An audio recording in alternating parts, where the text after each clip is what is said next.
lafa jirtanitti nagaan isiniif haa ta'u. Akkam jirtu nagaa keessanii faamilii keenyaa nuti baay'ee nagaa keenya galata waaqa. Kun egaa har'as immoo akkuma argitanii deebinee dhufneetu jirra. Baga nagaan walitti deebinee jechaati warri nu jaallattan viidiyoo keenya warri isinitti tole. Yoo jiraattan lakshir gochuun haga xumuraatti nu waliin tura.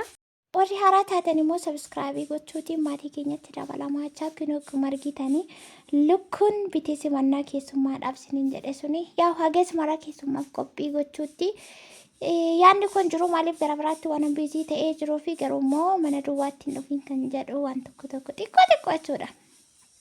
Xiqqoodha. Lukkuun egaa soomii keessa baay'ee waddii taateetu jirtes kanatti asteer buna buusaa jirti. Jalqabni isaas kana ture rukkuuti immoo haala kanaan qallee shunkurtiin immoo kunuuti bakka inumaan jiru yaadni koo gara biraatti baay'ee biizii ta'eetiin jira. As kanatti immoo lukkuu billiit babbaasuudha. Lukkuun kun birrii 2,300 bitamtee Habashaadhaa siniin jedheetiin ture viidiyoo guyyaa lama kaleessa malee gaddaa irratti laala gogaan shiroo raafatamu amma isheen geessu silaas lukkuun maqumaaf malee wanta fayyaddu hin qabdu. Foon kan irra qircaa maaliidhaan sanarra immoo lukkuutu baay'ee tokko bareeda. Mana keessattis hojjetamte waan ta'eef mana moqqida gooti. Haala kana walirraa bitintiin godhee baasee kana loomiidhaan miicaa as kanatti immoo shunkurtii jechuudha baay'ee ariifachuutti jira. Keessummaan egaa waraabuu jalqabni dhumni kana jechuun hin dandeenye yoo mijate malee hin danda'amu. Keessummaan dhufes immoo obboleessa koo quxisuu koo eeguu jechuudha. Eeguu kan dhuma keenyaati. Yeroo jalqabaatiif wal erganii biyya intinaati galeeti maaliif isa kana gadi fageenya yeroo biraan isinitti hima baay'ee tokko ulfaata.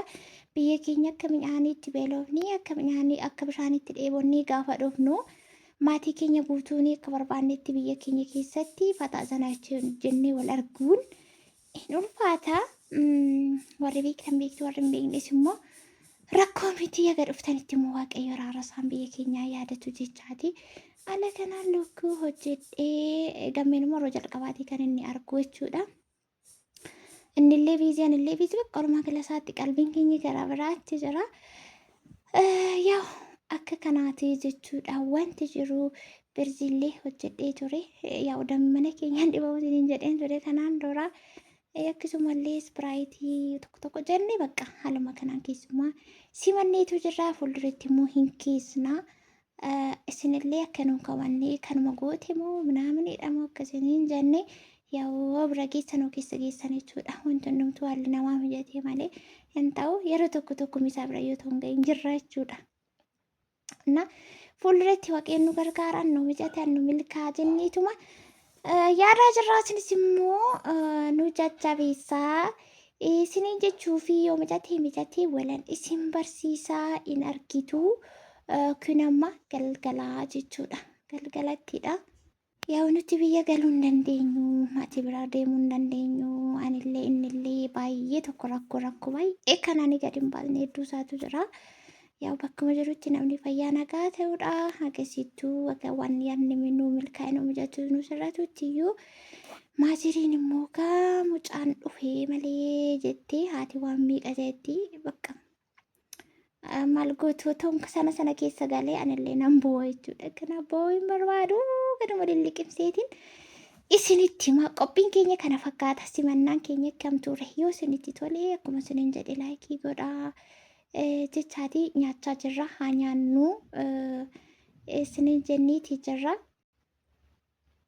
Hunduma keessanuu isin affeerra jira jechuudha warri jaallattanii lukkuu Habashaatii akkasuma bubbaan illee akkasii bubbaan Habashaa 25 kan faranjii immoo bira 22 jechuudha. Erga bubbaan kan Habashaa erga lukkuun Habashaa taatee bubbaan Habashaa ta'uu qabdee dheetiin bira 25tiin bubboota kanallee. Bitee yaadni koo akka kanaan turre fuulduratti immoo waaqayyoon na gargaari kan kanaan olii dheedheetiin akkasittiin yaadaa jira. Lafee kanas ta'e warri jaallattanii tokko isin affeeree jira.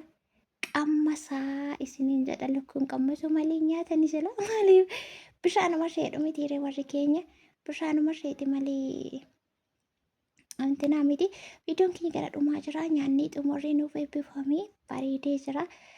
Kunoo bakka kanatti bunni danfeetu jira jechuudha. Bunallee warra jaallatanii bunas immoo haadhumnuun isiniin jedha. Kana fakkaata jechuudha. Oolmaan keenyas galgalli keenyas simannaan keenyas qophiin keenyas amma viidiyoo kanaan xumura hagan deebi'ee dhufutti nagaa fayyaa ta'a baay'ee.